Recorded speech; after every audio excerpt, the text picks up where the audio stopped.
Hello everyone. Lecturer screening exam के लिए हम लोगों ने कुछ परसेंटेज से रिलेटेड बातें की हुई थी। आई होप आपको जो हम लोगों ने पिछले लेक्चर में डिस्कस किया हुआ था वो समझ आया होगा। तो देखिए, उसी से रिलेटेड मैं कुछ क्वेश्चंस की सीरीज़ लेके आ रही हूँ, ठीक है ना। तो आप लोग क्वेश्चन पे ध्यान दीजिएगा और परसेंटेज के कॉन्सेप्ट को आप समझिएगा इसमें कि किस तरीके से आपने यूज़ करना है, ठीक है ना। तो देखिए, क्वेश्चन आपको देता है, इम्पॉर्टेंट क्वेश्चन है, मींस परसेंटेज का आपको कंसेप्ट समझना है, तो आई थिंक उसके लिए ये आपका एग्जाम्पल जो है सुटेबल होगा। तो क्वेश्चन में दिया गया है आपको, मनोज को एक परीक्षा में उत्तीर्ण होने के लिए 36% अंक प्राप्त करने थे। उसने 24% अंक प्राप्त किए तथा वह 9 अंक से अनुत्तीर्ण हुआ। पूर्णांक ज्ञात कीजिए। इसका मतलब ये है कि उस बच्चे को आपका 36% मार्क्स क्या हुए हैं, ऑब्टेन्ड हुए हैं, और एग्ज़ाम में पास होने के लिए उसको 36% मार्क्स चाहिए थे, और उस बच्चे को 24% मार्क्स ऑब्टेन्ड हुए हैं और वो 9 मार्क्स से क्या हो चुका है, फेल हो चुका है। तो आपको बताना है कि मैक्सिमम मार्क्स कितना था। इट मीन्स कि एग्ज़ाम जो है कितने मार्क्स का पेपर था वो, कि जिसमें उसको 36% यदि वो अंक प्राप्त कर लेता तो वो पास हो जाता, और लेकिन उसने सिर्फ आपका 24% अंक प्राप्त किए और वो 9 अंकों से क्या हो गया, फेल हो गया। एक काम करते हैं, सपोज करते हैं कि लेट जो आपका उसका मैक्सिमम मार्क्स है, लेट द मैक्सिमम मार्क्स भी, मैक्सिमम मार्क्स का मतलब आप लोग समझिएगा, इसका मतलब ये है कि जो पूर्णांक आप बोलते हो, जैसे हम लोग 100 नंबर का कोई पेपर देते हैं तो जितने मार्क्स आप ऑब्टेन्ड करते हो तो 100 मार्क्स आपका मैक्सिमम मार्क्स है। तो मैंने मान लिया कि सपोज ये कितना था, x था, कि माना, हिंदी में भी आप लिख सकते हैं कि माना जो पूर्णांक है आपका वो कितना है, आपका x है। अब आप ध्यान दीजिएगा, आपने इस x का, समझिएगा, इस x का आपको यदि आप 36% अंक प्राप्त करते हो तभी आप पास माने जाओगे। जैसे अगर आप 100 में से 33 मार्क्स लेके आते हैं तो आप पास माने जाते हैं एग्ज़ाम में स्कूल के। तो वैसे यहाँ पर भी, अब मुझे नहीं पता वो यहाँ पर पूर्णांक कितने का है, तो मैंने मान लिया कि बाई चांस वो पूर्णांक x मार्क्स का था। यदि आप x में से 36% अंक प्राप्त करते हो तो x का हमें नहीं पता ना, 36% कितना होगा। जैसे 100 का अगर 33% बोला जाए, 33% मार्क्स तो चाहिए आपको, ये 100 का 33% ही तो हुआ जनरली अगर आप देखना चाहते हैं, और वो 33 मार्क्स है। जैसे 100 का 33% अगर आप निकालते हो तो ये 100 से 100 कैंसिल हो गया तो 33 तो आया, तो ये 100 का 33% ही तो हुआ, 33 मार्क्स। तो अब ये जो मैक्सिमम मार्क्स जितना भी है इसका जो है, यदि आप 36% जो है अंक प्राप्त करते हो तो तब आप माने जाओगे पास, मतलब इतने मार्क्स आपको पास होने के लिए चाहिए। अब लेकिन था क्या कि इस बच्चे ने इस x का जो आपका पूर्णांक था, उस पूर्णांक का 24% जो है इसने अंक प्राप्त किए, 24% अंक ही तो प्राप्त किए, है ना। लेकिन अब पास होने के लिए कितनी चाहिए थे आपको, 36% चाहिए हुए थे। बच्चे ने 24% ही अंक जो है ऑब्टेन किए, तो मतलब अगर वो 9 नंबर अधिक ले आता तो बच्चा पास हो जाता। समझ रहे हैं आप। जैसे आपका जो है ये 33% था, ठीक है ना। यदि ये 33% है और किसी बच्चे के बाई चांस 27 नंबर आए हैं तो 27 में आपको कितने मार्क्स जोड़ने पड़ेंगे, जनरली आप 6 नंबर जोड़ेंगे तभी तो आप 33 में पास हो गए। तो ये आपने परसेंटेज में बोल दिया है कि अगर पूर्णांक आपका x था तो x का 36% में जो है आप पास माने जाओगे, और बच्चे ने जो मार्क्स ऑब्टेन्ड किए हैं वो 24% मार्क्स ऑब्टेन किए हैं, और अगर वो 9 मार्क्स ज़्यादा लेके आता तो वो भी पास हो जाता। ये इक्वेशन बनानी आपको आनी चाहिए, ठीक है ना। तो देखिए होगा क्या आपका यहाँ पर से x, और आपको पता है 36% है तो 36 बाई क्या आ जाएगा, 100। दिस इज इक्वल टू क्या आ जाएगा, x इंटू 24%, मतलब 24/100। परसेंटेज अगर आप रिमूव करेंगे तो डिवाइडेड बाय 100 आएगा, एन प्लस क्या हो जाएगा आपका 9, ठीक है ना। तो ये कितना हो गया, देखिए 36x divided by 100 is equal to क्या आ गया, 24x डिवाइडेड बाय 100 प्लस क्या हो गया 9। अब आप ध्यान दीजिएगा, आपको पता है कि ये वेरिएबल की क्वांटिटी है जिसको आप आई थिंक इसको चर राशि बोलते हैं हिंदी में, चर राशि है ये, ठीक है, जो वेरी कर रही है, मतलब जिसकी वैल्यू जो है फिक्स नहीं है। और ये भी क्या है, एक चर राशि है, ठीक है। और ये क्या है, 9 जो है ये कांस्टेंट टर्म है जिसको आप अचर बोलते हो, जो राशि बदल नहीं रही है। अब एक काम करते हैं कि वेरिएबल एक तरफ ले आएंगे, क्योंकि ये वेरिएबल है। आप सॉल्व जैसे करना चाहे वो आपकी मर्जी है। मैं सिंपल क्या करती हूँ, 36x/100 और माइनस क्या हो जाएगा 24x/100 इज इक्वल टू क्या आ जाएगा 9। तो ये देखिए होगा कितना यहाँ पर से, दिस इम्प्लाइज अगर मैं लेफ्ट साइड को सॉल्व करूँ तो आपका एलसीएम 100 आ जाएगा, 100 और 100 का एलसीएम 100 आ गया, 100 से 100 एक बार जाएगा तो ये हो जाएगा 36x minus 24x is equal to क्या आ जाएगा 9। ठीक है ना। आई होप आपको ये बात समझ में आ रही होगी। 36 में से यदि आप 12 घटाते हैं तो 24 घटाते हैं तो कितना आता है 12x आएगा, divided by 100 is equal to क्या हो जाएगा आपका 9। ठीक है ना। 3 से देखिए 3 3 ज़ा 9 होता है, 3 4 ज़ा 12 होता है। आपको पता होगा न्यूमरेटर में आपका जैसे दो क्वांटिटीज़ अगर इक्वल होती है तो न्यूमरेटर से न्यूमरेटर कैंसिल होता है। कैसे होता है, क्योंकि ये 9 को अगर आप क्रॉस मल्टीप्लाई करेंगे तो ये डिनोमिनेटर में शिफ्ट होगा, और इस 4 से मैं इसको कैंसिल आउट कर दूँ तो कितना आ जाएगा 25 बार कट जाएगा। ठीक है ना। 3 है, 3 को मैं 3/1 लिख सकती हूँ। क्रॉस मल्टीप्लाई यदि आप करते हैं तो x is equal to 25 into क्या आ जाएगा 3, तो 25 यहाँ कितना हो गया 75। इसका मतलब 75 मार्क्स का टोटल था, वो पूर्णांक जो है वो 75 आ गया। ठीक है ना, पूर्णांक 75 आ गया। अभी मैं आपको इसको क्रॉस चेक करके भी दिखाती हूँ। अच्छा, आपको ये लग रहा होगा कि इस क्वेश्चन को मैं बहुत लेंथी वे में बता रही हूँ, तो देखिए अगर अभी मुझे बेसिक सीखना है तो मुझे थोड़ा सा लॉन्गेस्ट वे में चलना पड़ेगा, और बाद में फिर मैं जो है आपको शॉर्ट ट्रिक्स के थ्रू जो है बता सकती हूँ कि कैसे आप क्वेश्चन को सॉल्व करेंगे, क्योंकि अभी तो मैं सॉल्व कर रही हूँ तो मुझे समय लग रहा है। अदरवाइज जो है आप इसको सिंपली कर सकते हैं, बट अभी तो हमें सीखना है ना, तो सीखने के लिए थोड़ा लेंदी वे तो लेना ही पड़ेगा भाई। हमें जब तक कॉन्सेप्ट ही नहीं पता होगा कि सॉल्व कैसे करना होगा या क्वेश्चन कहना क्या चाह रहा है, तब तक मैं जो है शॉर्ट ट्रिक्स का यूज़ नहीं कर सकती हूँ, फिर तो वो वेस्ट हुई मेरे लिए, है ना। अब आप देखिए क्रॉस चेक करते हैं कि मैंने जो आंसर निकाला है वो सही निकाला है या गलत निकाला है। आप देखिए पूर्णांक 75 मार्क्स का था क्या पास के लिए क्राइटेरिया ये था कि जितना भी आपका पूर्णांक था उस पूर्णांक का यदि आप 36% लेके आते हैं मार्क्स तो आप पास माने जाओगे। तो देखो जरा इसको कैंसिल करते हैं, 25 या 75, 25 से 4 बार कटेगा और 4 से इसको कैंसिल आउट करेंगे तो ये कितना आ जाएगा आपका, 4 से आप इसे कैंसिल करेंगे 9 बार आएगा, और 9 3 से कितना होता है 27। ठीक है, तो इसका मतलब ये है कि आप जो है 27 मार्क्स में जो है क्या माने जाओगे, पास माने जाओगे। अब जरा चेक करते हैं। ठीक है, आई थिंक ये समझ में आ रहा होगा आपको। तो ये आपका पासिंग मार्क्स था। अब जो बच्चे ने ऑब्टेंड किया था मार्क्स, जो बच्चे के थ्रू जो है ऑब्टेंड मार्क्स था वो कितना था, जो उसने 24% अंक प्राप्त किए थे। तो कितने के टोटल जितना उसका मैक्सिमम मार्क्स था उसी का तो आप 24% अंक ऑब्टेन कर रहे हो। तो देखिए कितना होता है 25 या 75, 25 से 4 बार गढ़ गया, 4 से कितने बार गढ़ गया 6, और 6 या कितना होता है 18। अब आप देखिए आप सही कर रहे हैं गलत कर रहे हैं। ये पास होने के लिए मिनिमम मार्क्स थे आपके 27, बच्चे ने 18 मार्क्स ऑब्टेन किए थे। तो देखिए 18 से कितना अधिक है, 9 अधिक तो है। क्वेश्चन ने यही तो बोला था कि बच्चे ने 36% अंक उसको पास होने के लिए चाहिए थे और बच्चे ने ऑब्टेन किए थे 24% मार्क्स, और वो 9 मार्क्स से फेल हुआ था। यही तो मतलब था, क्योंकि 9 नंबर अगर वो ज़्यादा लेके आता तो वो पास माना जाता। ठीक है, तो ये क्वेश्चन था। आई होप आपको ये बात समझ में आई होगी। ठीक है ना। इसी का जैसा एक सिमिलर क्वेश्चन, बट थोड़ा क्वेश्चन डिफरेंट है। क्वेश्चन देखिए क्या बोलता है आपको। एक चुनाव में 2 उम्मीदवार थे। इस चुनाव में एक उम्मीदवार ने कुल मतों का 43% मत प्राप्त किए तथा वह 336 मतों से हार गया। कुल मतों की संख्या ज्ञात कीजिए।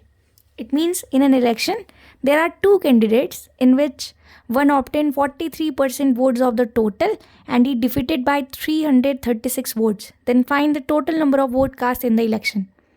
मतलब आपका जो है हुआ क्या, एक इलेक्शन है, इलेक्शन में आपका जो है एक कैंडिडेट ने जो है जितने टोटल वोट्स थे, मतलब जितने टोटल वोट्स वहाँ कास्ट हुए थे उन टोटल वोट्स का 43% जो है उसने क्या किए हैं, 43% वोट जो है उसको पड़े हैं।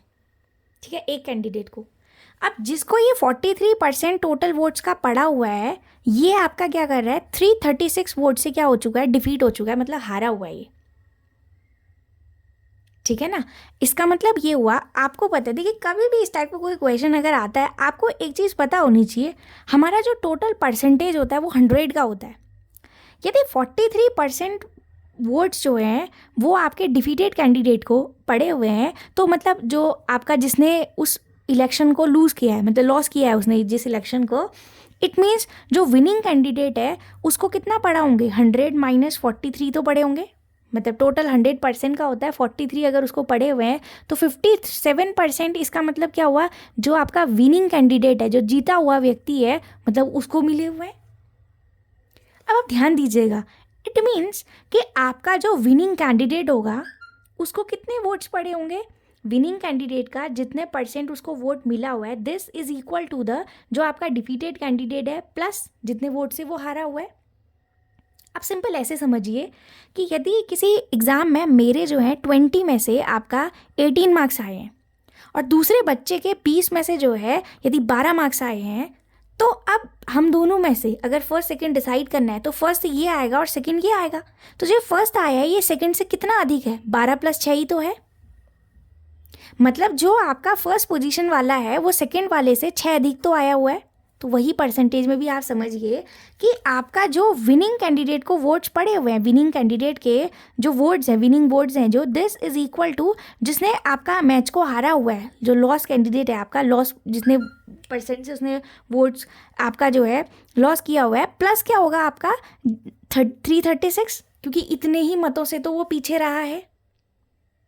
अब जो विनिंग कैंडिडेट था, अगर सपोज ये करते हैं कि आपका टोटल इलेक्शन में अगर x वोट्स पड़े, ठीक है ना, x वोट्स पड़े। अच्छा मैं एक और बात बताती हूँ आपको, कभी भी इस तरीके का कोई क्वेश्चन अगर आता है ना तो आप थोड़ा सा एक और भी काम कर सकते हैं, थोड़ा सा अपने क्वेश्चन को ईजी बनाने के लिए। आपको पता है कि परसेंटेज 100 का होता है, तो मैं एक काम करती हूँ यहाँ पर से, इसको x सपोज ना करके, for the sake of simplicity, अपने काम को आसान करने के लिए मैं मान लेती हूँ कि लेट जो मेरे वोट्स पड़े हुए हैं, जो वोट्स कास्ट हुए हैं, लेट वोट्स भी, टोटल नंबर ऑफ वोट जो है वो आपका 100x है।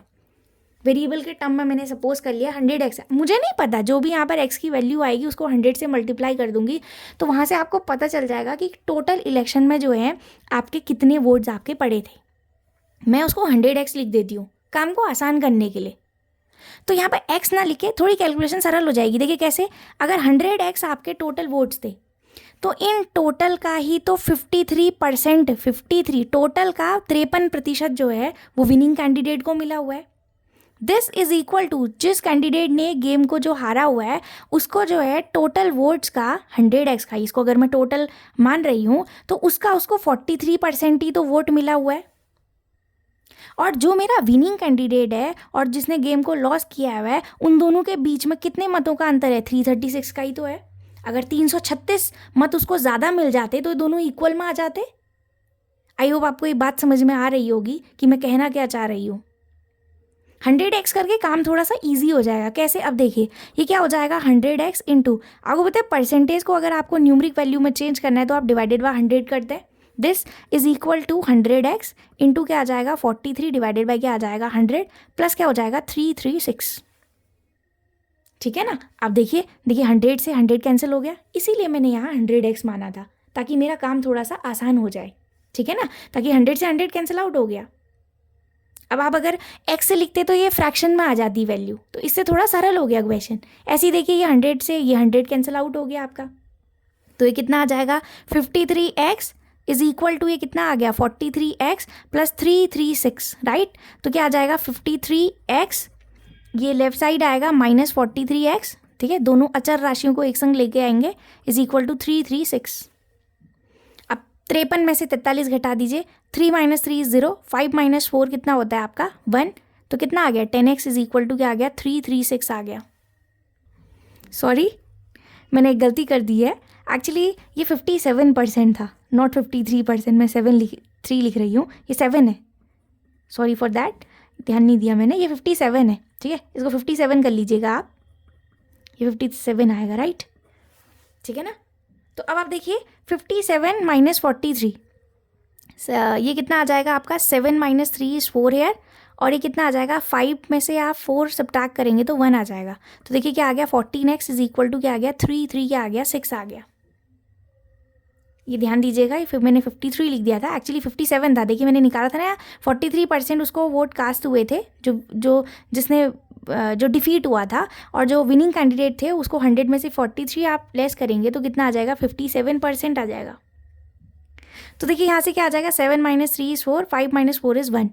तो देखिए क्या आ जाएगा, this implies x is equal to 336 divided by क्या आ जाएगा 14, राइट। 14 से आप जो कैंसिल कर दीजिए। देखिए 14 दूनी 28 होता है, ठीक है, और कितना बचेगा यहाँ से, रिमाइंडर 5 बचेगा, 56, 14 चक्को 56 होता है। तो देखिए एक्स की वैल्यू 24 आ गई, ये एक्स की वैल्यू आई है। जबकि आपने क्या किया था, जो टोटल वोट्स पड़े हुए थे उसको आपने 100x सपोज किया हुआ था। तो इसका मतलब वोट्स की जो संख्या हो गई वो कितनी हो गई, 100 इंटू एक्स हो गई। और एक्स कितना था, 100 इंटू कितना आ गया, 24 तो आ गया। तो देखिए आंसर कितना आ गया, 2400। इसका मतलब उस इलेक्शन में टोटल आपके जो वोट्स पड़े हुए थे वो 2400 वोट्स थे। आप अपने आंसर को क्रॉस चेक भी कर सकते हैं। इस 2400 का जो है 53%, सॉरी फिर से 53 नहीं, 57% जो है आपके विनिंग कैंडिडेट को पड़े थे। तो 00 से 00 कैंसिल, 24 इंटू क्या आ जाएगा, 57। दिस इज इक्वल टू जो मेरा लॉस जिस कैंडिडेट ने किया था उसको टोटल वोट्स का, मतलब जो आपका 2400 था उसका 43% तो मिला था। ठीक है, 00 से अगेन 00 कैंसिल, 24 इंटू क्या हो गया, 43 हो गया आपका। और यहाँ 24 इंटू क्या हो गया, 57, और प्लस 336 वोट से ये हारा हुआ था। मैं मल्टीप्लाई नहीं कर रही हूँ, खाली क्रॉस चेक करवा रही हूँ आपको सही किया गलत किया है। 24 इंटू 57 ये इस तरफ आएगा, इसको एक ब्रैकेट में लिख लीजिए, ये लेफ्ट साइड आएगा। 24 into 43 this is equal to 336। देखिए दोनों टर्म्स में अगर एक टर्म ये है एक टर्म ये है, माइनस साइन से ये तो दोनों तरफ देखिए 24 कॉमन आ रहा है, अंदर क्या बचेगा, 24 मतलब उभयनिष्ठ है दोनों जगह, 57 आ जाएगा और माइनस क्या हो जाएगा, 43 इज इक्वल टू 336। मैं खाली क्रॉस चेक करवा रही हूँ ताकि मल्टीप्लाई ना करना पड़े मुझे। 57 में से 43 आप सब्ट्रैक्ट करेंगे so you will gate 14 year. और अभी मैंने देखा था कि आपने 14 को इसको भाग दिया था, 24 आया था, तो 24 गुणा 14 कितना आएगा, 336 के बराबर आएगा। इट मीन्स आपका आंसर सही है। तो कभी भी किसी सवाल को अगर आपको करना हो ना परसेंटेज में कहीं पर आप सपोज कर रहे हैं तो आप हमेशा 100x करके सपोज कर लीजिए ताकि आपका क्वेश्चन थोड़ा सा आसान हो जाए, मतलब आपको कैलकुलेशन जो है थोड़ी कम करनी पड़ेगी। ठीक है ना, समझ में आ रही होगी मेरी बात। ठीक है, देखिए नेक्स्ट क्वेश्चन है आपका सैलरी रिलेटेड ही क्वेश्चन है, प्रीवियस लेक्चर में भी हमने डिस्कस किया हुआ था बट थोड़ा सा डिफरेंस है इस क्वेश्चन में, ज़रा ध्यान दीजिएगा और मैं फिर आपको क्लियर करूँगी कि इन दोनों क्वेश्चंस में डिफरेंस क्या था। राइट, क्वेश्चन बोलता है, मैंने इंग्लिश में नहीं लिखा हुआ है, मैं वैसे मुंह से बता दूंगी आपको। ये बोलता है आपको कि एक व्यक्ति अपने मासिक वेतन का 10% मकान किराया देता है। ठीक है, शेष वेतन का 20% वह अपने बच्चों की शिक्षा पर खर्च करता है और शेष वेतन का 25% अन्य खर्च करने के बाद 3,645 रुपये उसके पास बचते हैं। उसका मासिक वेतन ज्ञात कीजिए। आपको क्वेश्चन में ये कहा जा रहा है कि आपका एक जो व्यक्ति है, ठीक है, एक पर्सन की जो सैलरी है, ठीक है, उस सैलरी का जितनी भी उसकी सैलरी थी, इस सैलरी का 10% जो है वो अपना रेंट पे खर्च कर रहा है। राइट, अब 10% रेंट पे खर्च करने के बाद जो उसके पास रिमेनिंग अमाउंट है, जो शेष राशि है उसके बाद जो रिमेनिंग अमाउंट है, उस रिमेनिंग का आपका जो है रिमेनिंग का जो 20% है, राइट, रिमेनिंग का 20% है वो आपका एडुकेशन में खर्च कर रहा है। ठीक हो गया। अब आपका 20% एडुकेशन में खर्च करने के बाद जो अब उसके पास रिमेनिंग अमाउंट बचा हुआ है, उस रिमेनिंग का 25%, ठीक है, रिमेनिंग का जो 25% है वो आपका अदर जितने भी और फालतू के जो खर्च है उस पर खर्च कर रहा है। तो ये खर्च करने के बाद भी उसके पास जो है 3,645 रुपये बच रहे हैं। तो आपको उस पर्सन की सैलरी बतानी है। इस क्वेश्चन को करने के लिए सिंपल थोड़ा सा ध्यान दीजिएगा, मैं सपोज कर लेती हूँ लेट द सैलरी भी, कि जो मेरी मंथली इनकम है उसको मैं मान लेती हूँ 100x, ताकि मेरी कैलकुलेशन थोड़ा सरल हो जाए। आप एक काम भी कर सकते हैं, यहाँ पर 100 रुपये करके भी मान सकते हैं। मैंने 100x लिख दिया, ठीक है ना, कोई हर्ज नहीं है, आप जैसे भी करना चाहें, आपको जो अच्छा लगे आप वैसे कीजिए। मैंने मान लिया कि बाई चांस उसकी जो सैलरी है वो 100x है। राइट, अगर ये मेरी सैलरी थी तो इस सैलरी का 10% मैं रेंट पे खर्च कर रही हूँ। तो देखिए 100x है, 100x इसका 10% का मतलब मल्टीप्लाई होता है मैथ्स में, ऑफ मतलब मल्टीप्लाई होता है, इसका 10% जो है वो मैं रेंट दे रही हूँ।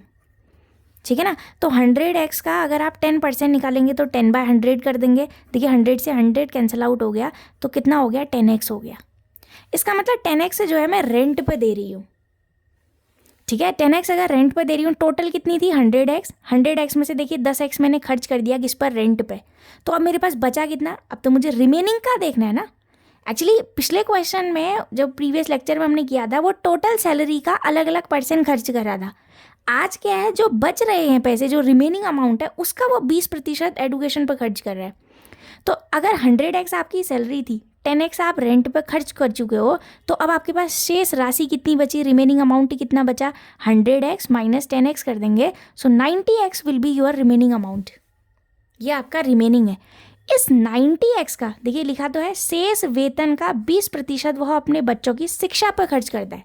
तो शेष वेतन कितना रहा आपका, जब 10% खर्च कर दिया आपने, तो आपके पास अब कितना बचा, 90x तो बचा।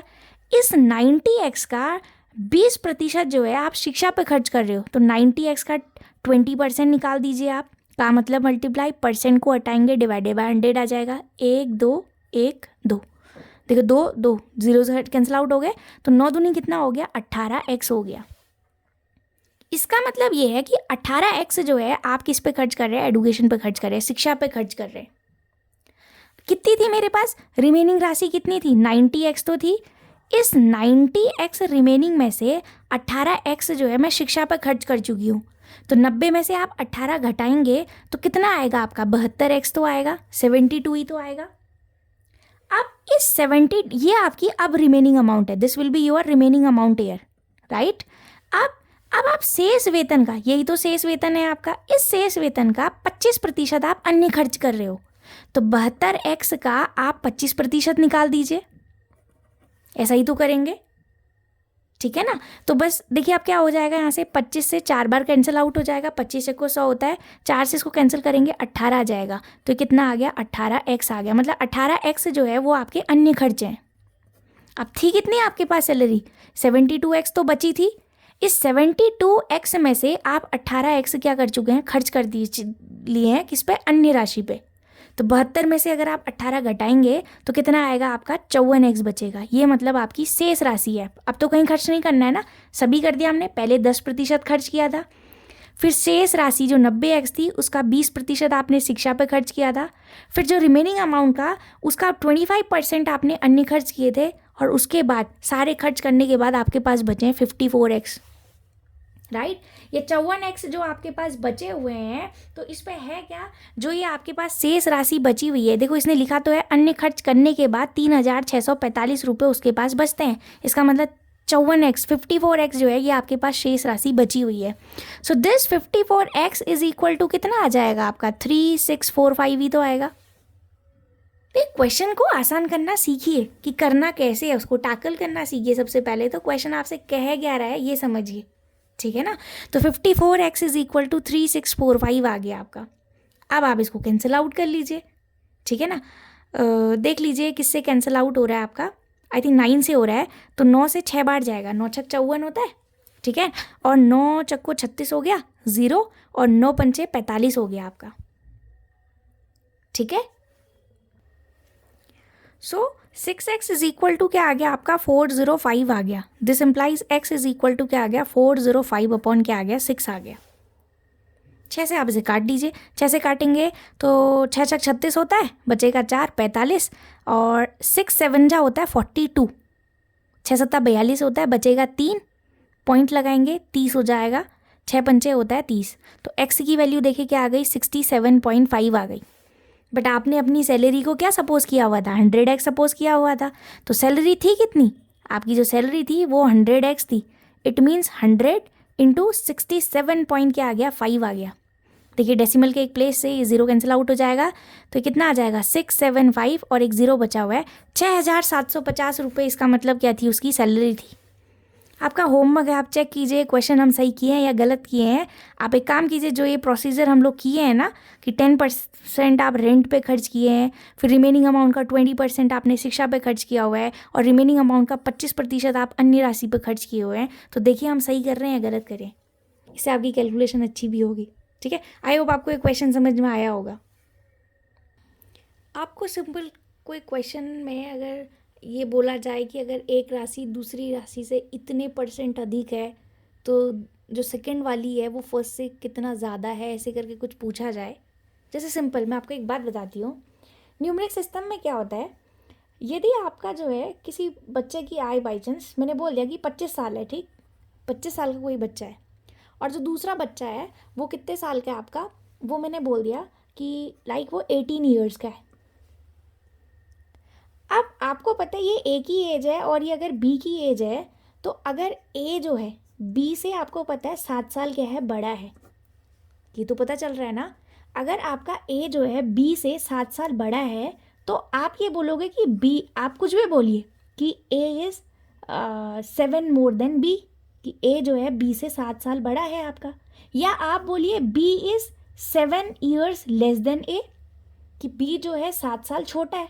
समझ रहे हैं मेरी बात को, मैं क्या बोलना चाह रही हूँ कि ए जो है बी से, या तो आप बोलिए 7 साल बड़ा है, या आप बोलिए बी जो है वो ए से जो है 7 साल छोटा है। दोनों का मतलब सेम ही होता है, परंतु परसेंटेज में जो है ये बातें सेम नहीं होती है। मतलब मैं क्या बोलना चाह रही हूँ कि अगर ए और बी कोई दो आपकी क्वांटिटीज़ थी, कोई दो नंबर्स थे, और मैंने बोला कि जो ये ए है ये बी से जो है अगर 25% क्या था, मोर था, तो इसका मतलब ये नहीं होता है कि जो ये बी है वो ए से जो है 25% कम होगा। ये दोनों अलग अलग बातें हैं, ध्यान दीजिएगा। अगर जो है ए जो है बी से जो है 25% मोर था, तो इसका मतलब ये नहीं है कि बी जो है वो ए से 25% कम होगा। ये दो अलग अलग बातें। परसेंटेज में एक अलग चीज़ चलती, क्योंकि परसेंटेज डिपेंड करता है आप किस डेटा को कंपेयर कर रहे हो। आपने यहाँ बोला कि ए जो है वो बी से 25% मोर था, तो आप ये नहीं बोलेंगे कि बी जो है वो ए से जो है 25% कम था। ये बात गलत हो जाएगी। आपको फाइंड आउट करना पड़ेगा। परसेंटेज का कॉन्सेप्ट बहुत अलग है। ये सिंपल, जैसे आप यहाँ न्यूमरिक सिस्टम में बोल रहे थे कि ए जो है बी से 7 साल बड़ा है या बी जो है ए से 7 साल छोटा है, ये तो बातें सेम है। कि जैसे आप भाई बहनों में बोल रहे हैं कि ये इससे 4 साल बड़ा है, तो ये इससे ऑफकोर्स 4 साल छोटा होगा अगला बच्चा, है ना। परंतु आप यहाँ ये नहीं बोलेंगे कि ए जो है बी से अगर 25% मोर है, तो अगला वाला जो है वो फर्स्ट वाले से 25% ही लेस होगा। इसके लिए एक शॉर्ट ट्रिक भी होती है, ठीक है। मैं आपको शॉर्ट ट्रिक भी दे रही हूँ और फिर मैं इसको पूरा कंसेप्चुअली आपको समझाऊंगी कि ये आया कैसे। हालांकि आपको एग्ज़ाम के लिए तो जो है सिंपल समझना है कि कैसे करना है। मैं अगर आपसे बोलती हूँ कि यदि ए का मान, ठीक है, ए का मान बी से, ठीक है, कोई भी परसेंट है, बाई चांस x% जो है, अगर वो आपका क्या है, अधिक हो, means if A is x% more than B. यही मैं बोल रही हूँ कि अगर a का मान b से x% अधिक है, तो आपका, तो b का मान a से कम होगा। मतलब b जो वैल्यू है वो a से कितनी कम होगी, वो आप कैसे बताएंगे? शॉर्ट ट्रिक से आप जनरली ये कर सकते हो। इसका तरीका होता है, दिस इज r, जितना भी ये परसेंट था, मैंने बोल दिया कि बाई चांस से कितना परसेंट था, x% था, तो x आ गया आपका, ठीक है ना। तो x अपॉन क्या हो जाएगा, 100 + x, और इंटू क्या हो जाएगा आपका 100 होल %, ठीक है ना। आपने ये बोला कि a का मान b से अगर x% अधिक हो, तो b का मान a से कितना कम होगा, तो उसके लिए आप ऐसे करेंगे 100x अपॉन 100 + x होल % आ जाएगा आपका। जैसे मैंने यहीं पर इस क्वेश्चन में आपसे बोला था, मैं आपको इससे करा के भी दिखाती हूँ। मैंने बोला था कि a जो है वो आपका b से जो है 25% क्या है, मोर है। If a is 25% more than b, ठीक है, then how much % b is less than a। मुझे ये बताना है कि b जो है a से कितना प्रतिशत कम है, तो उसके लिए आप ये फॉर्मूला यूज़ करेंगे। कैसे करेंगे? अब देखिए, आप जैसे आपने बोला था ना कि a 25% अधिक है, तो b के बारे में बात करनी है आपको, तो x कितना है, 25 ही तो है यहाँ पर, तो 25 आ जाएगा आपका, इंटू क्या कर देंगे 100 डिवाइडेड बाय क्या आ जाएगा 100 + x। अब 100 + x कितना हो गया, 125 तो हो गया, दिस होल % आ जाएगा आपका। तो देखिए कितना होगा, 25 पंचे कितना होता है 125, और 5 से कितने बार कट गया, 20 बार। आंसर देखिए 20% आ रहा है। तो इसका मतलब समझ रहे हैं आप? इसका मतलब ये है कि b का मान जो है a से 20% कम है, 20% कम है। ये b is 20% less than a। और जबकि आपने पहले ये बोला था कि a जो है, a आपका b से 25% क्या था, अधिक था। देखिए दोनों बातें है सेम, बट परसेंटेज में बातें अलग अलग हैं। वैल्यू वाइज सेम आएगा, ए और बी की जितनी भी वैल्यूज़ होंगी। तो अगर आप बी से 25% अधिक करते तो आपको ए मिलेगा, और अगर आप ए से 20% लेस करेंगे so you will get B. परंतु परसेंटेज में दोनों की बातें अलग अलग हैं, इस बात को बिल्कुल ध्यान में रखिएगा, बहुत इंपॉर्टेंट चीज़ है। एग्ज़ाम में आप डायरेक्ट, अगर आपको ऐसे अच्छा लगता है तो आप यूँ कर लीजिए कि सिंपली आपको क्या करना है, 100x जितना भी परसेंट, ये ध्यान दीजिएगा। हाँ, ये तरीका क्या लिखा है मैंने, ए का मान बी से x% अधिक के लिए है ये। तो b का मान a से कितना कम होगा उसके लिए है 100x अपॉन क्या हो जाएगा 100 + x, और इसका क्या हो जाएगा होल % आ जाएगा, जितना भी प्रतिशत ये आएगा आपका। तो ये आपका आंसर आ जाएगा। इसी तरीके से दूसरी बात कि यदि, ठीक है ना, यदि आपका जो है a का मान b से आपका x% क्या हो, कम हो, अगर ये x% कम है तो आप ये बोलेंगे, तो a का मान b से x% कम हो तो b का मान a से कितना अधिक होगा। अगर आपको अधिक बताना है कि ये कितना अधिक होगा तो उसके लिए भी आप कर सकते हैं कि if a is x% less than b, then b is what % greater than a, कि वो a से कितना प्रतिशत अधिक होगा। तो जो b का मान a से जो है कितना प्रतिशत अधिक होगा, इसके लिए आप क्या करेंगे, इसके लिए जनरल आपका जो फॉर्मूला होगा थोड़ा सा चेंज रहेगा। तो वो फॉर्मूला होगा आपका x/100 - x, ठीक है, x/100 - x इंटू 100 होल % आ जाएगा आपका। आई होप आपको ये बात समझ में आ रही होगी, ये इम्पॉर्टेंट है, आप इसको नोट कीजिएगा, मैं क्या कहना चाह रही हूँ इसको समझिए, और फिर मैं आपको इसको लेंदी वे में भी बताऊंगी कि ये कैसे लिखा गया है फॉर्मूला करके। और वरना अगर आपको फॉर्मूला याद होता है तो आप फॉर्मूले से कर लीजिए डायरेक्ट, ठीक है ना। जैसे मैंने बोला कि इफ़ ए जो है आपका, जो है ए का मान जो है वो बी से जो है ये क्या है आपका 25% कम है, बाई चांस ए जो है बी से 25% कम है, तो मुझे ये बताना है कि बी का मान ए से कितने प्रतिशत अधिक है। If A is 25% less than B, if, मैं अगेन बोल रही हूँ, if A is 25% less than B, then B is what % greater than A, कि आपका बी का जो मान है वो ए से कितना प्रतिशत अधिक है। तो बी का मान अगर आपको ए से कितना प्रतिशत अधिक है वो बताना है, तो देखिए आप सिंपल क्या करेंगे, x कितना था 25 था यहाँ पे, डिवाइडेड बाय क्या हो जाएगा 100 - x, 100 - x करेंगे तो कितना आ जाएगा 75, और इंटू क्या आ जाएगा आपका 100 आ जाएगा। देखिए 25 से आप 75 कैंसिल करेंगे तो 3 बार जाएगा, और ये क्या आ जाएगा 100/3% आ जाएगा। ये कितना होता है 33.33% होगा। देखिए अलग अलग आ रहा है, नहीं आ रहा है। आई होप आपको ये बात समझ में आ रही होगी मैं क्या कहना चाह रही हूँ। तो क्वेश्चन ये था कि आपका ए का मान जो है बी से 25% कम था, 25% लेस देन बी, सो आपका जो बी है वो ए से कितना प्रतिशत अधिक है, 33.33% अधिक होगा, ठीक है ना। आपको ये बात समझ में आ रही होगी आई होप, और आप इसको डायरेक्ट फॉर्मूला से कर सकते हो। तो फॉर्मूला क्या है, फर्स्ट वाला फॉर्मूला ये वाला है कि बी का मान ए से कितना अधिक होगा, ये आप देख लीजिएगा जो मैंने हेडिंग डाला हुआ है, तो उसके अकॉर्डिंग 100x/100 + x होल % आएगा कि बी का मान ए से कितना कम है, ये कम के लिए ये लगाएंगे आप, और बी का मान ए से कितना अधिक है उसके लिए ये लगाएंगे आप 100x/100 - x। सिंपल है, कुछ नहीं। देखिए आप ऐसे भी समझ सकते हैं, अगर आपको याद करना है जो भी करना है, जब कम वाला पूछता है कि एक राशि दूसरे राशि से कितना कम है वो बताना है आपको, तो आप देखिए 100x अपॉन, तब आपको प्लस करना है, और एक राशि दूसरी राशि से कितनी अधिक है, अधिक के लिए क्या कर देना है, यहाँ माइनस कर देना है, बाकी तो सेम ही है। यहाँ भी क्या था 100x अपॉन क्या किया आपने 100 + x किया, इतना % तो लिखा। जब कम बताना है कि एक राशि दूसरी से कितनी कम है तब आपको ये यूज़ करना है, और जब आपको बताना है कि एक राशि दूसरी राशि से कितनी अधिक है तो तब आपको 100x अपॉन क्या कर देना है 100 - x का होल % कर देना है। आई होप आपको ये बातें समझ में आ रही होंगी, ठीक है ना। और यदि आपको इसको ब्रीफली चेक करना है कि ये कैसे आ रहा है तो हम बात करते हैं कि कैसे आ रहा है। अच्छा, उससे पहले भी मैं आपको एक और बात बताती हूँ। इस टाइप का एक और क्वेश्चन देखने को मिलता है आपको।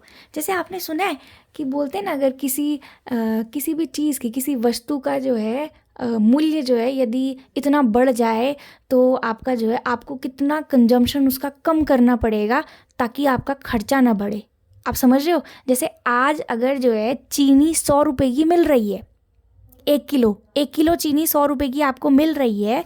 समझ रहे हैं आप मेरी बात को, मैं क्या बोलना चाह रही हूँ? जैसे समझिएगा आप, यदि आपका 1 kg जो आपका शुगर है आज वो आपको 100 रुपीज़ में मिल रहा है, और कल थोड़े टाइम बाद क्या हुआ कि आपको 1 kg शुगर जो है वो 120 रुपये का यदि मिल रहा है, तो इस टाइप का क्वेश्चन भी कई बार बोल देता है कि एक पर्सन को जो है अपना कंजम्पशन कितना कम करना पड़ेगा ताकि उसके जो खर्चा वगैरह है वो बैलेंस रहे, मतलब चाहे मूल्य बढ़ भी गया जो भी हो। मतलब अब आपको पता है ना कि समझिएगा, अगर आज 1 किलो चीनी 100 रुपये की आ रही है और कल 1 किलो चीनी 120 रुपये की आ रही है, तो 20 रुपये बढ़ गए हैं ना।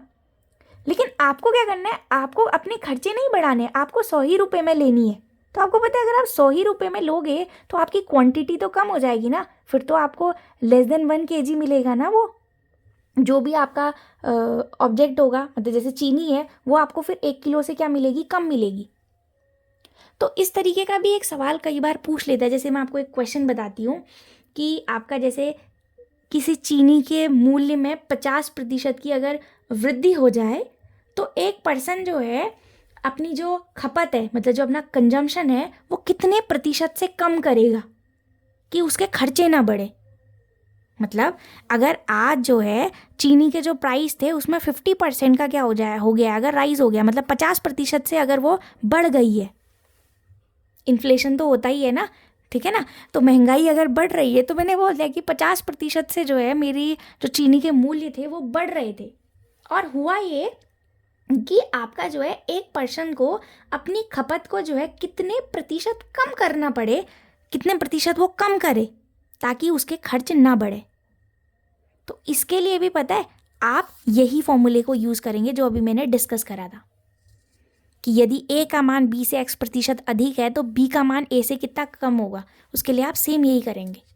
अब आपको करने क्या है, आपको अपने खर्चे में जो है कंट्रोल करना है, मतलब आपको अपने खर्चे बढ़ाने नहीं है, खर्चे को एज इट इज़ रखना है। जितने पहले हो रहे थे उतना ही अभी भी रखना है आपको।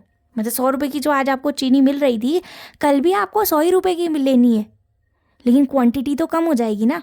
अब वो 1 किलो नहीं होगी, हो सकता है आपको 700-800 ग्राम ही मिले, तो आपको 700-800 ग्राम में ही काम चलाना है। तो उसके लिए जो है आपको अपने खर्चे कितने प्रतिशत से कम करने पड़ेंगे, यही सवाल का कहना है।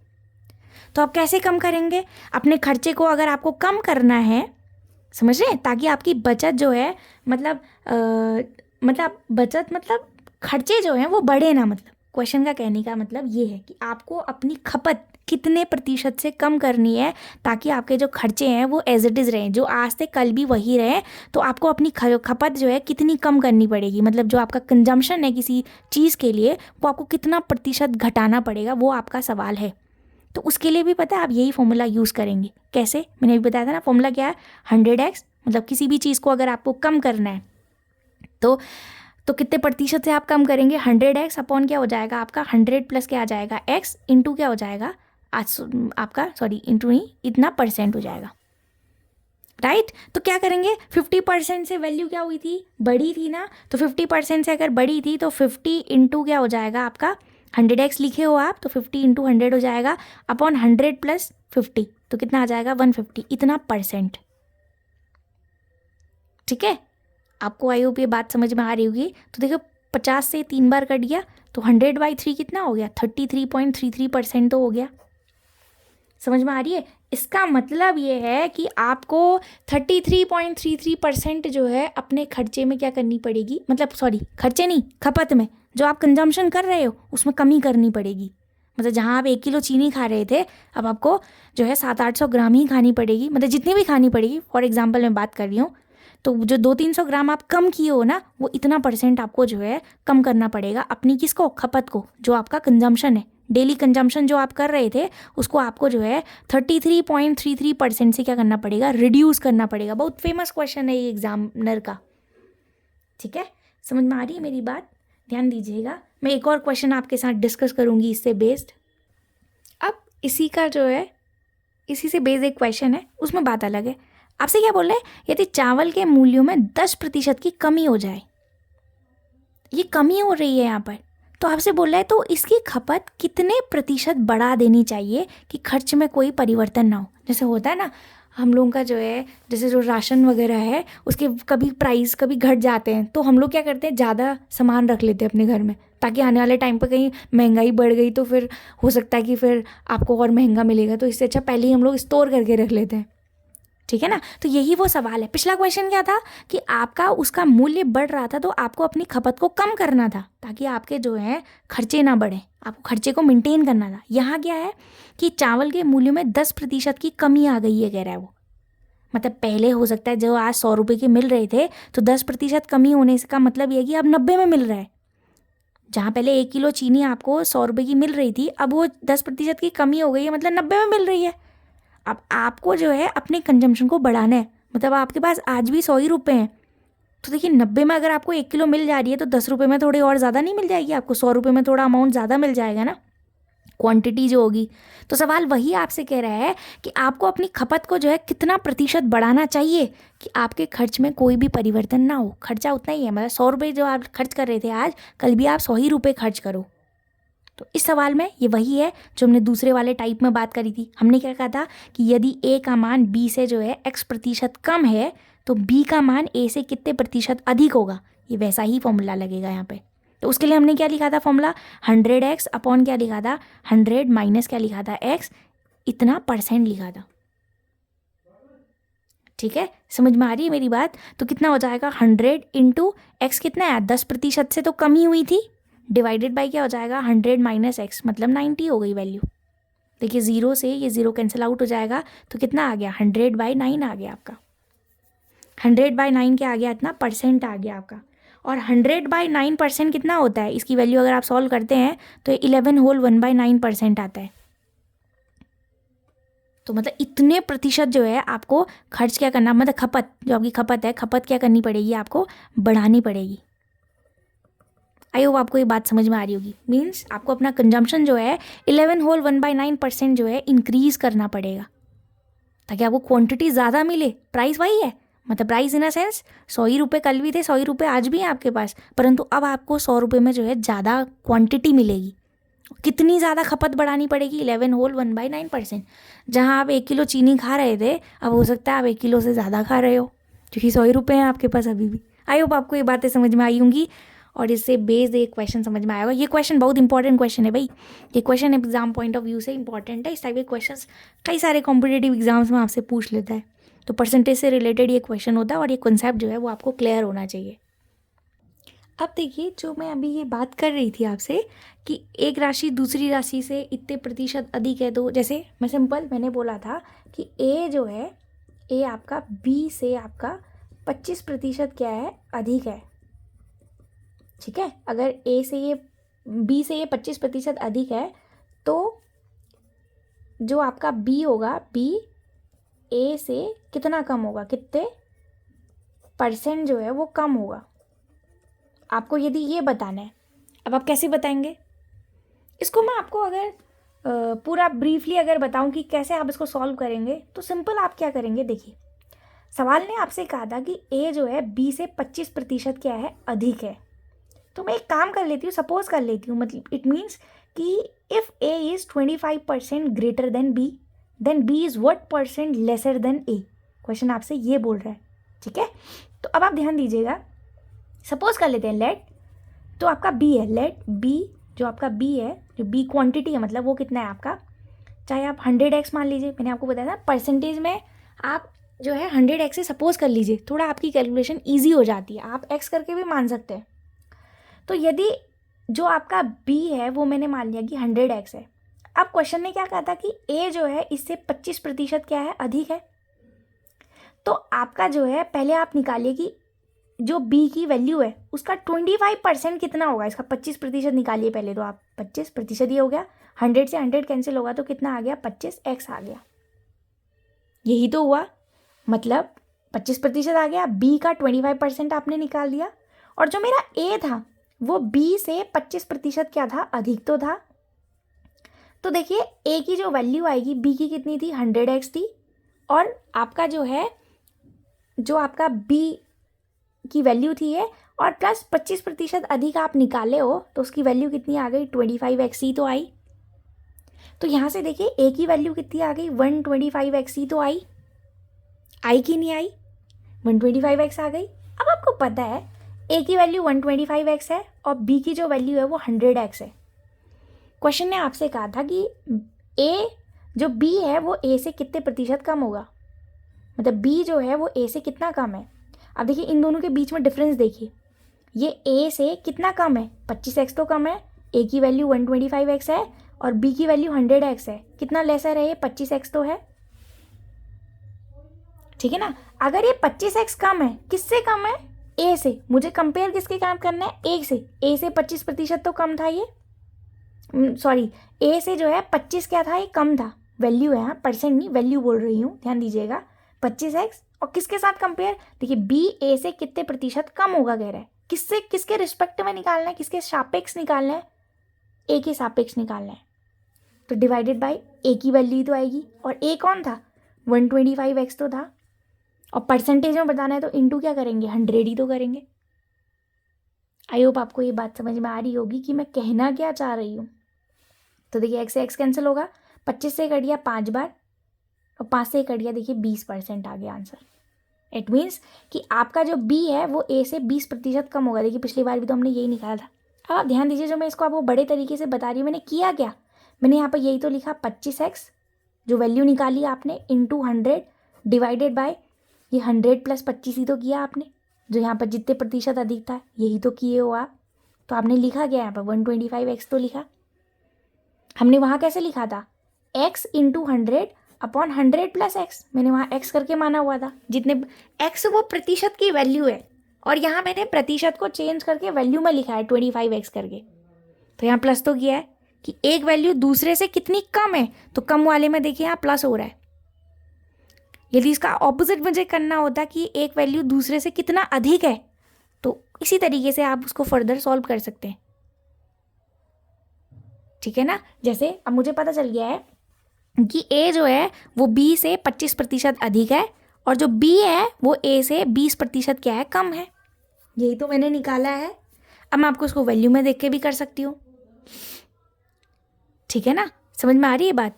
ये आप ध्यान दीजिएगा कि करना कैसे है सवाल, सिंपल परसेंटेज का कॉन्सेप्ट क्लियर कीजिए। अगर आपको ये बात समझ में आई है तो ठीक है, ठीक है ना। अब आप लेंथी वे में तो एग्जाम में करेंगे नहीं, तो आप सिंपल ये ध्यान दीजिए कि कोई राशि दूसरी राशि से कितने प्रतिशत कम है, तो उसके लिए यहाँ डिवाइड में ये वैल्यू ग्रेटर होगी तभी तो ये लेसर आएगा, ठीक है ना। आप ऐसे भी समझ सकते हैं। तो क्या होगा, 100x डिवाइडेड बाय 100 + x, एक ये फॉर्मूला हो गया आपका कि आपका एक राशि मतलब b जो है a से कितने % कम है, ये उसकी वैल्यू देगा, और b जो है वो आपका a से कितना प्रतिशत अधिक है। तो अधिक के लिए क्या करना पड़ेगा आपको, सेम फॉर्मूला आप यूज़ करेंगे, 100x डिवाइडेड बाय क्या आ जाएगा आपका 100 - x आ जाएगा। ये दो फॉर्मूले को तो आप बिल्कुल दिमाग में रखिएगा, इंपॉर्टेंट है एग्जाम पॉइंट ऑफ व्यू से। इस टाइप के बहुत सारे क्वेश्चंस भी आते हैं, ठीक है ना। बहुत सारे कॉम्पिटिटिव एग्जाम्स में भी पूछता है आपसे। तो ये परसेंटेज का कुछ बेसिक कॉन्सेप्ट था। और एक वो तो ज़रूर ध्यान दीजिएगा, आप वो जो कंजम्पशन वाली बात कर रही थी मैं, ठीक ना, कि आपका जो हाउस होल्ड है, मतलब जो भी हाउस कोर्स हैं आपके, उनमें जो है कोई भी वैल्यू बढ़ रही है घट रही है, उससे रिलेटेड जो भी बातें थी उनको आप ध्यान दीजिएगा। उसमें कई बार पूछ भी लेता है कि आपको अपना कंजम्पशन कितना कम करना पड़ेगा कि आपके खर्चे जो हैं बढ़े ना, मेंटेन रहे, मतलब जितना खर्चा पहले कर रहे थे बाद में भी उतना ही खर्चा आपके रहे। तो उसके लिए ये फॉर्मूला इंपॉर्टेंट है आपका, ये ध्यान दीजिएगा, ठीक है। और ये बात ध्यान दीजिएगा कि मैंने कैसे बोला कि परसेंटेज में दोनों बातों का मतलब कैसे अलग अलग होता है। नॉर्मल वैल्यू में तो आप ये बोलते हो कि अगर एक दूसरे से 4 साल बड़ा है तो दूसरा उससे 4 साल छोटा होगा, परंतु परसेंटेज में ये नहीं होता है। आई होप ये सारी चीज़ें आपको समझ में आई होंगी। So please watch it and do practice. आप लोग बहुत सारी प्रैक्टिस कीजिए, तभी आपको शायद क्वेश्चन समझ में आ सकता है। और देखिए प्लीज़ शेयर कीजिएगा, यदि आपको पसंद आता है तो हो सकता है कि आपके संग में बहुत सारे लोगों को पढ़ना होगा, ठीक है ना। तो आप लोग उनके साथ शेयर कर सकते हैं यदि आपको मेरा पढ़ाया हुआ समझ में आ रहा हो, वरना कोई ज़बरदस्ती नहीं है, ठीक है ना। आप देखिए अगर आपको अच्छा लगता है so continue it, otherwise it's your choice, right. So thank you for watching.